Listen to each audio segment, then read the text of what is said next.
प्रिय विद्यार्थियों, आज की ऑनलाइन कक्षा में पुनः स्वागत है।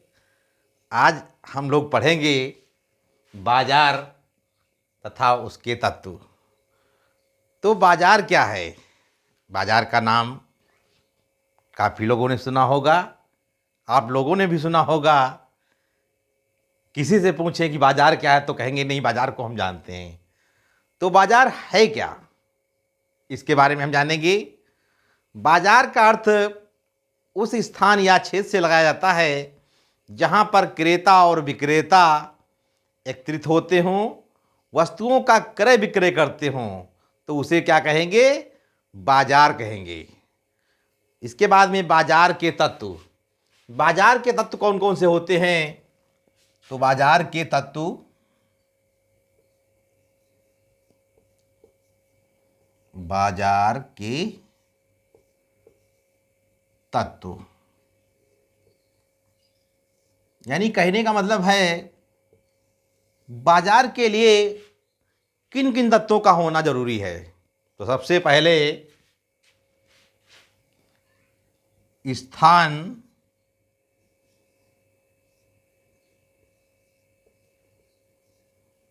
तथा क्षेत्र।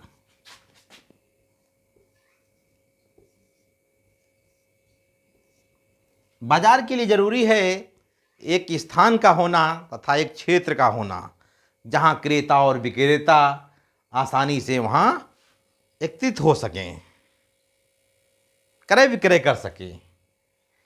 इसके बाद में है अगला तत्व बाजार का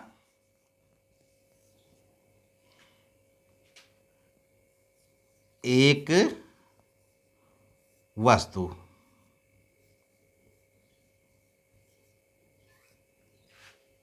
बाजार के लिए वस्तुओं का होना बहुत जरूरी है। एक वस्तु का मतलब है अर्थशास्त्र में हर वस्तु का बाजार अलग अलग होता है। जैसे सराफा, सोना चांदी का बाजार, बजाजा, कपड़े का बाजार, दाल मंडी, गुड़ मंडी। तो इस तरीके से हर वस्तुओं का अलग अलग बाजार होता है। तो बाजार के लिए जरूरी है एक वस्तु का होना। इसके बाद में मूल्य। बाजार के लिए जरूरी है एक मूल्य का होना। कहने का मतलब एक वस्तुओं का मूल्य निर्धारित होना चाहिए। इसके बाद में है क्रेता, क्रेताओं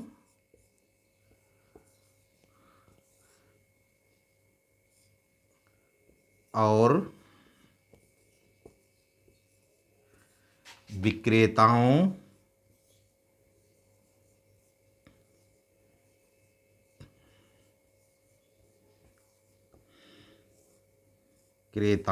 विक्रेताओं की उपस्थित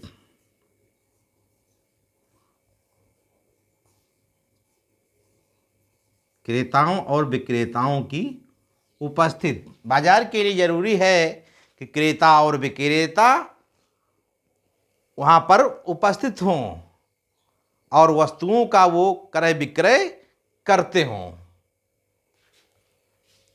इसके बाद में है बाजार का ज्ञान।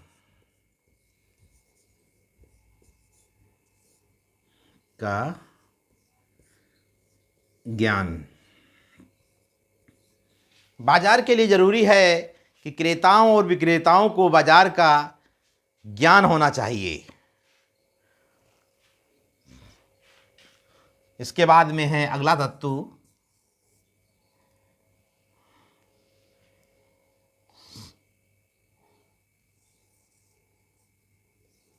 स्वतंत्रता।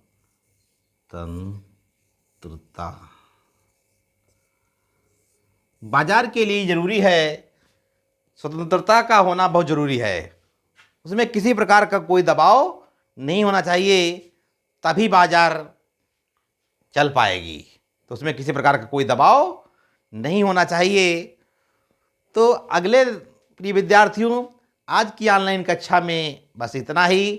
अगले दिन हम पुनः ऑनलाइन कक्षा में हम विभिन्न प्रकार की बाज़ारों का वर्गीकरण करेंगे, जानेंगे कि हमारे समाज में कौन कौन सी बाज़ारें पाई जाती हैं, उन पर चर्चा होगी। तो प्रिय विद्यार्थियों, पढ़ते रहिए और अपनी मंजिल को निर्धारित करते हुए चलिए, तभी हम जीवन में सफल हो पाएंगे। इस विषय को, अर्थशास्त्र विषय को एक आनंददायक पूर्वक करके पढ़िए। इसमें कतई कोई किसी प्रकार की निराशा नहीं होनी चाहिए।